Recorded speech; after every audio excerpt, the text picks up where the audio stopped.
I'm Dr. J. Park.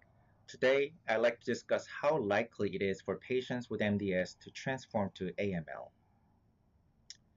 Before we discuss the topic, I do think it's important to remember the distinction between MDS and AML are somewhat arbitrary.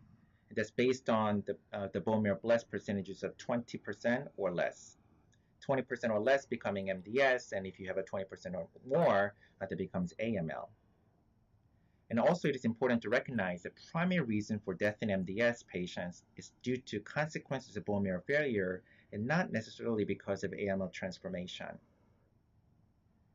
Having said that, the risk of transformation to AML is always something that the patients with an MDS fear, and then as a physician, leukemia doctors that we always monitor for. And the risk depends on some prognostic markers. There are several prognostic scoring systems exist for MDS patients. One commonly used one is IPSS, International Prognostic Scoring System, or another one is WPSS, WHO-based Prognostic Scoring System, and then the third one is MD Anderson-based scoring system. Even though there are strengths and weaknesses of each scoring system, IPSS is the mostly widely used prognostic indicator for MDS. All these prognostic scoring systems incorporate percentages of blast in their bone marrow, karyotypes, some are risk factors such as intermediate risk karyotype or high risk cytogenetic abnormalities, and the presence or severity of cytopenias.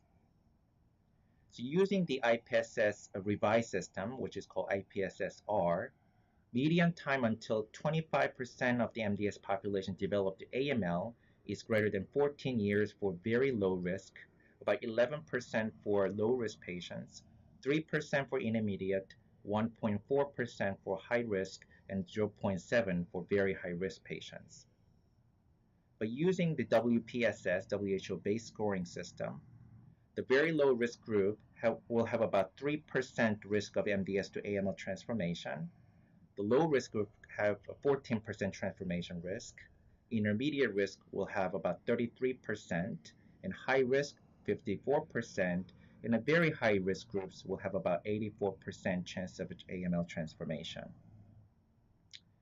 Although we do pay a lot of attention to MDS to AML because the treatment approach is slightly different, treatment options for these patients also do differ, as well as clinical trial eligibility, it is also important to recognize other prognostic factors in determining the proper treatment for these patients, such as their age, the goals of care, whether we are going for curative therapy versus palliative therapy, their performance status, and other molecular studies such as TP53 mutational abnormalities, TET2 mutations that may carry more prognostic indicator that may also affect the decision to go to bone marrow transplant or not.